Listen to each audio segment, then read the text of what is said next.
India isn't one country, it's several stacked on top of each other. From frozen mountains to tropical coasts, geography here doesn't just draw borders, it decides how people live. Altitude, rain, and heat shape everything. What's grown, what's built, and even how time feels. In this episode of Earthspective, we're crossing a continent hidden inside a single nation to see how geography became India's greatest storyteller. Up north, the air thins and the land folds into itself.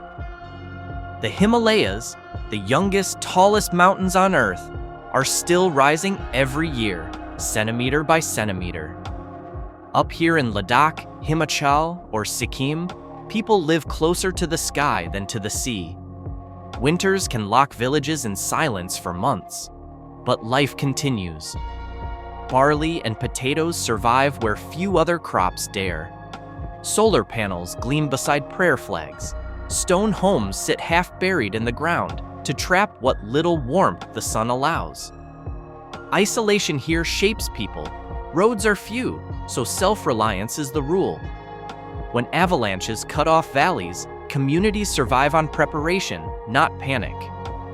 This is the first world of India, one that lives between ice, altitude, and faith. Then the land opens up, suddenly flat, green, and endless.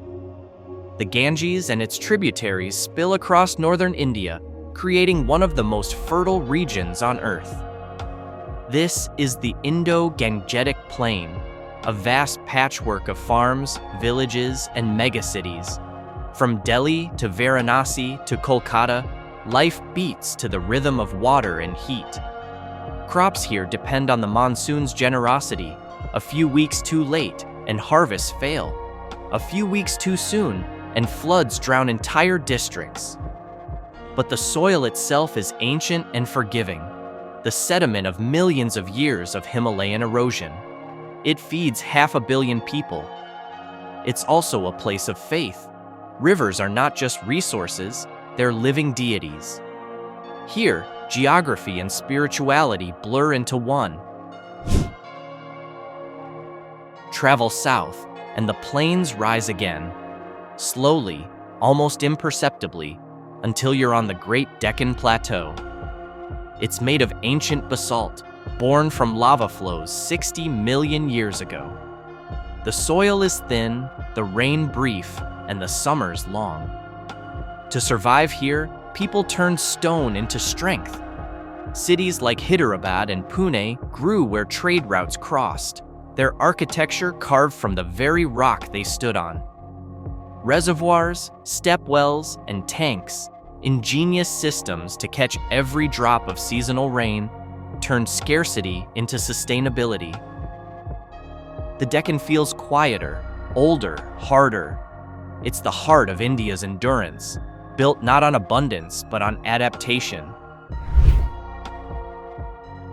Further west, the land dissolves into gold. The Thar Desert rolls across Rajasthan. Dunes, mirages, and a horizon that never ends. Rain here is a rumor. Temperatures swing from freezing nights to 50 degrees Celsius afternoons. Yet the Thar isn't empty, it hums with life. Camel herders, desert towns, fortresses like Jaisalmer glowing honey yellow at sunset. Here, architecture is defense. Thick sandstone walls to hold out heat, narrow streets to funnel wind.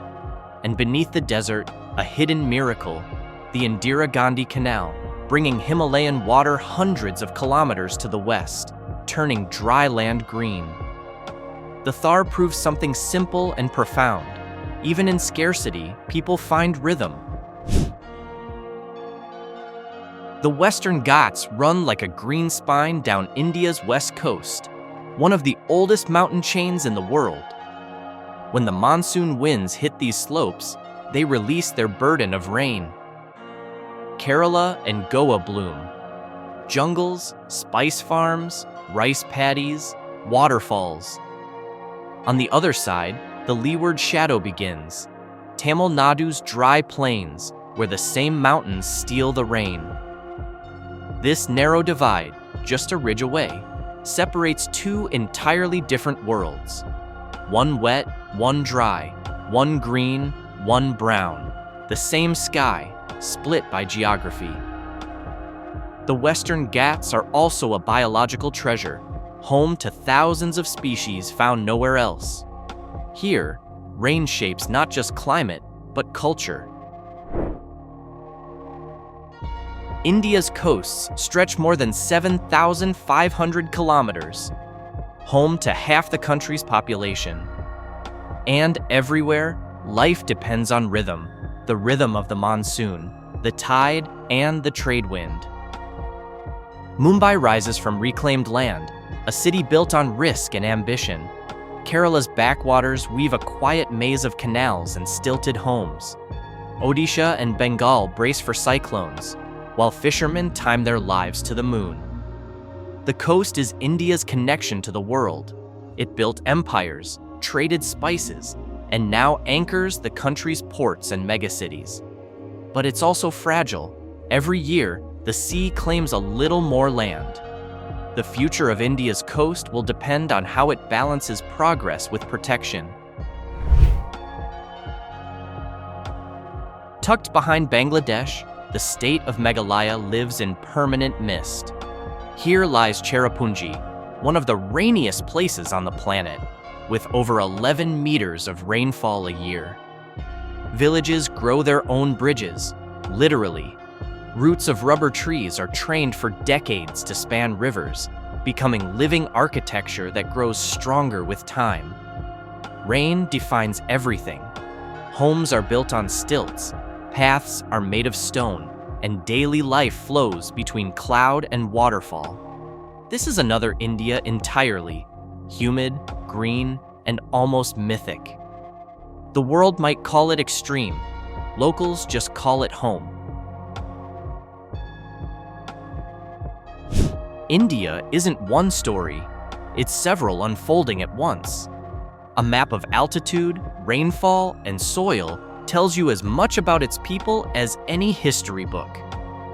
The Himalayas guard, the plains feed, the coasts connect, the deserts endure, and the monsoon ties it all together.